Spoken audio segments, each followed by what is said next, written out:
Hello दोस्तों, आज की इस कहानी में आप सभी का स्वागत है।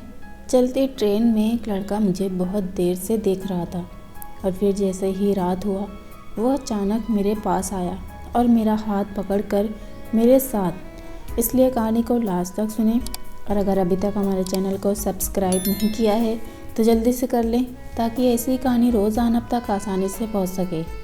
मेरा नाम रिया है और मेरी उम्र 21 साल है।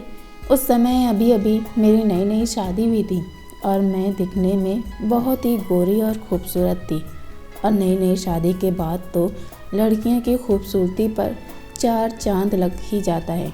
मेरे ही चेहरे बहुत ही ज़्यादा सुंदर लग रहा था और मैं बहुत ही ज़्यादा सुंदर दिख रही थी। दोस्तों, मेरा मायका ससुराल से 5 घंटे की दूरी पर था।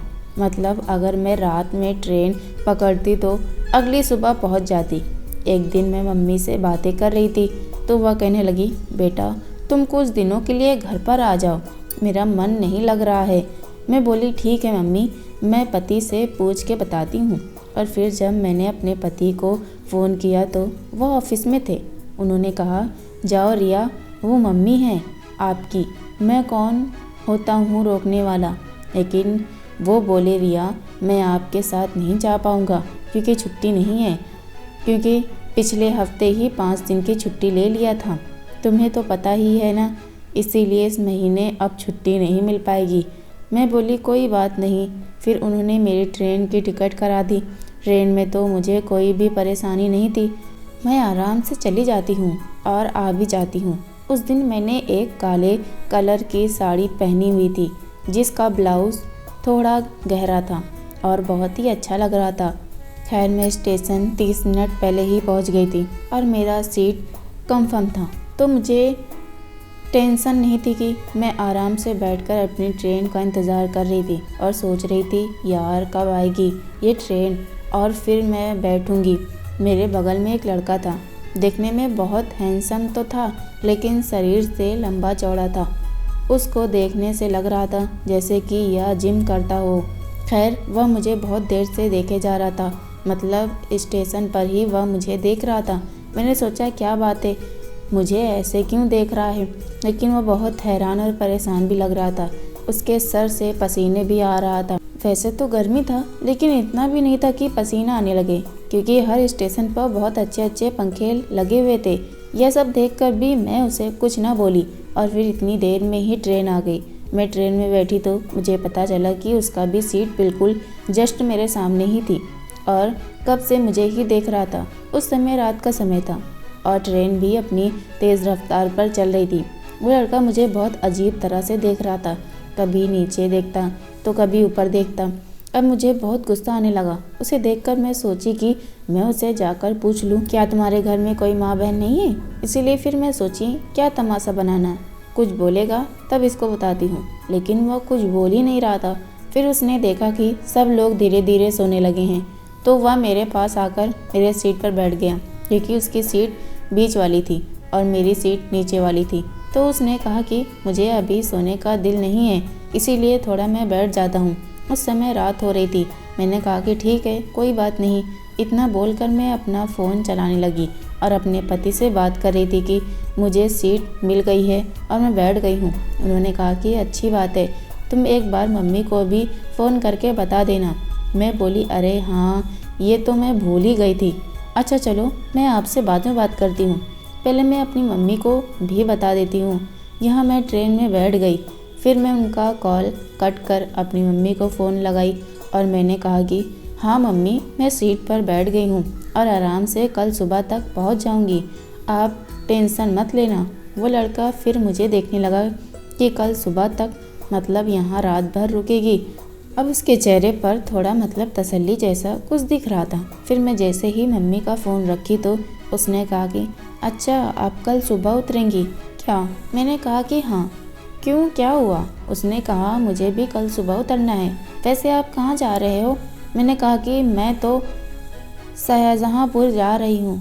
और तुम। उसने कहा कि मैं मुरादाबाद ही उतर जाऊँगा। मैंने कहा कि अच्छा सही है, हाँ मुरादाबाद शाहजहाँपुर से ज़्यादा दूर भी नहीं है। फिर ऐसे ही उसने मेरी थोड़ी बातें होना शुरू हो गई। और वो भी मुझसे बात करने लगा। धीरे धीरे उसने मुझे पूछा कि आपके घर में कौन कौन रहता है वगैरह वगैरह। मैंने यह सब बात उसको बताना ज़रूरी नहीं समझा, इसलिए मैंने कहा कि आपको इससे क्या, मेरे घर पर कोई भी रहता हो, आप अपने काम से मतलब रखें। उसने कहा कि अरे आप तो बुरा मान गई, मुझे माफ़ कर दीजिए, आप मुझे गलत समझ रही हैं, लेकिन मैं इस टाइप का लड़का नहीं हूँ जैसे आप मुझे समझ रही हैं। मैंने कहा कि मैं किस टाइप का समझ रही हूँ तुम्हें कैसे पता, और अगर तुम कुछ गलत कर रहे हो तभी तो मैं तुम्हें गलत समझ रही हूँ। तो वह समझ गया कि वह मुझे बार बार घूर रहा था, मैं उससे वही कहना चाह रही हूँ। फिर धीरे धीरे रात हुई और हमने खाने का ऑर्डर किया, वो भी खाने का ऑर्डर किया। अभी तक वो नीचे ही बैठा था। फिर खाना खाने के बाद मैंने उससे कहा कि अभी आप ऊपर चले जाओ क्योंकि अब मुझे नींद आ रही है, मुझे भी सोना है। उसने कहा कि मैडम प्लीज़ आप बुरा ना मानो तो आप ऊपर चले जाओ, आप सो जाना, मुझे तो नींद आ रही है, मैं बहुत ज़्यादा ही परेशान हूँ। मैंने कहा कि क्यों, क्या हुआ, तुम्हें कोई बात है, बताओ मुझे भी। उसने कहा कि वो मेरी माँ की तबीयत बहुत ख़राब है, इसीलिए मैं मुरादाबाद जा रहा हूँ कुछ पैसे के इंतज़ाम में, अब देखिए क्या पता मुझे मिल जाए। मैंने कहा क्यों, तुम जॉब नहीं करते? तो फिर उसने कहा कि मैं जॉब तो करता हूँ लेकिन अभी सैलरी आने में टाइम है, तो मैंने सोचा कि चाचा के घर पर जाकर पैसे ले आता हूँ और सैलरी आते ही मैं चाचा को लौटा दूँगा। मैंने कहा यार तुम्हें पता है आजकल के रिश्तेदार कोई काम नहीं आते हैं, सबको सिर्फ मतलब से ही मतलब होता है। अगर तुम्हारे पास पैसे हैं तभी वह पूछेंगे, नहीं तो वो भी तुम्हें अंगूठा दिखा देंगे। फिर वह बोला आप तो बिल्कुल ठीक कह रही हो।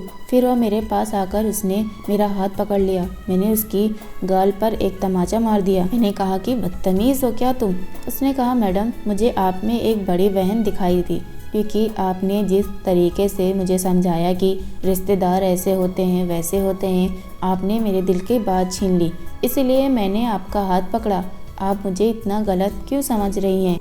ये देखिए मैं अपनी माँ को अभी वीडियो कॉल करके दिखाता हूँ, उनकी तबीयत कितनी ख़राब है। मैंने कहा कि अच्छा लगाओ, फिर इसी बात पर मैं भी देख लूँ ज़रा तुम्हारी माँ की तबीयत ख़राब है कि नहीं। फिर उसने अपनी माँ को कॉल लगाया तो उसकी माँ बेड पर लेटी हुई थी और बगल में एक लड़की भी थी।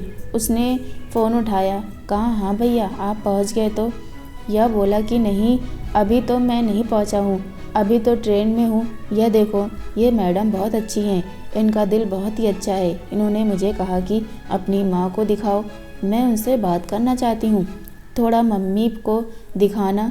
फिर वह अपनी मम्मी को दिखाई तो उनकी तबीयत बहुत ही ख़राब थी, वह बेचारी बहुत ही बीमार लेटी हुई थी। फिर मैंने कहा कि मुझे माफ़ कर दो। उसने तुरंत फ़ोन कट किया और मैंने कहा मैडम कोई बात नहीं होता, ऐसा अजनबी पर कौन विश्वास कर पाता है, आजकल तो लोग अपने ही विश्वास नहीं करते, तो ये तो मैं अजनबी हूँ। फिर धीरे धीरे मैं देखा कि वह मेरे पास आकर बैठ रहा है।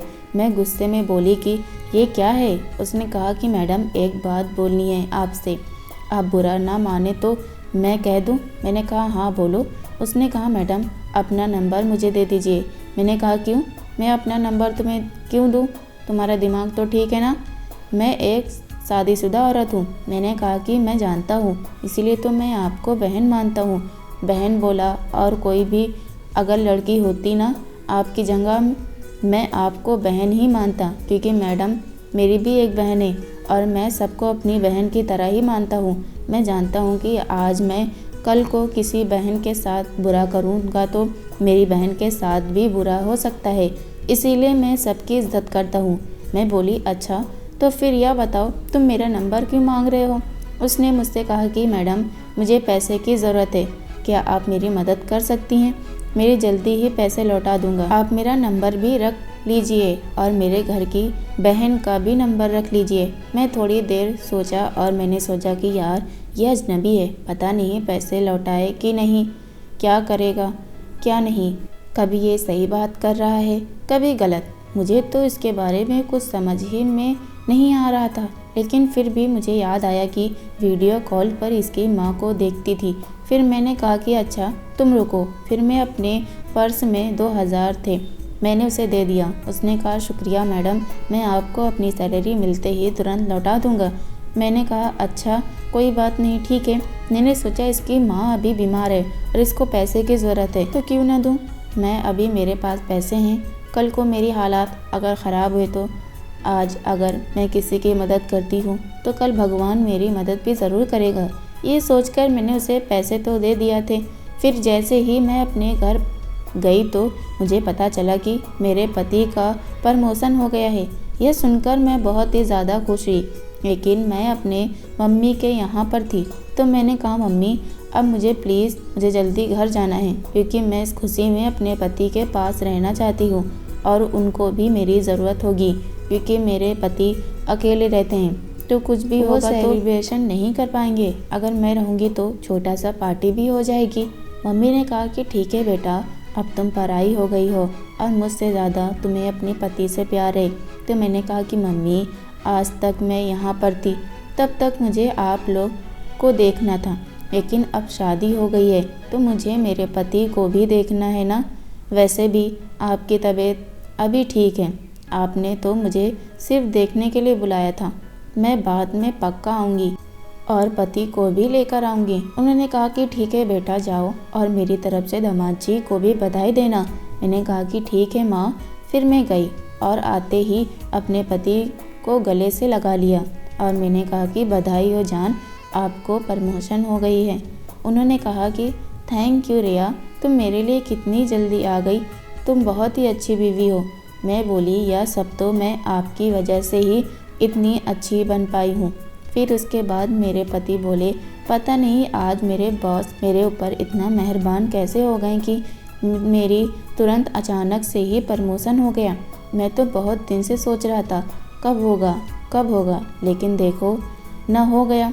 मैंने कहा कि आपको पता है, आज ट्रेन में मुझे एक लड़का मिला जिसकी माँ बीमार थी और उसको पैसे की ज़रूरत थी, तो मेरे पास 2000 रखे थे तो मैं उसको दे दी। तभी मेरे पति बोले कि शायद वो भगवान ही होंगे, तभी तो देखो तुमने उसकी मदद की और भगवान ने हमारी दुआ सुन ली और मेरा प्रमोशन हो गया। और हमें दूसरों की मदद ज़रूर करनी चाहिए, तभी भगवान हमारी मदद करता है। देखो ना, आज मेरा प्रमोशन भी हो गया है। मैं और मेरे पति बहुत खुश थे और फिर हम दोनों रात को डिनर पर भी गए थे। दोस्तों, इस कहानी को सुनाने का सिर्फ एक ही मकसद था कि हमें ज़रूरतमंद की मदद ज़रूर करनी चाहिए और हमें मन में ऐसा भाव नहीं रखना चाहिए कि हमें वापस कुछ मिलेगा या नहीं, या फिर इसके बदले में मुझे कुछ मिलेगा या नहीं। ये तो सब भगवान के हाथों में होता है। ऊपर वाला चाहे तो हमें बना सकता है और वही चाहे तो बिगाड़ भी सकता है। तो भगवान का नाम लेकर आप सबकी मदद ज़रूर करें। तो दोस्तों, आपको ये कहानी कैसी लगी हमें कमेंट करके ज़रूर बताएं और प्लीज़ इस कहानी को ज़्यादा से ज़्यादा शेयर, वीडियो को लाइक और कहानियाँ जायज़ चैनल को सब्सक्राइब करें और हाँ, नोटिफिकेशन बेल को ज़रूर दबाएं ताकि आने वाली अगली अपडेट सबसे पहले आपको मिले। धन्यवाद।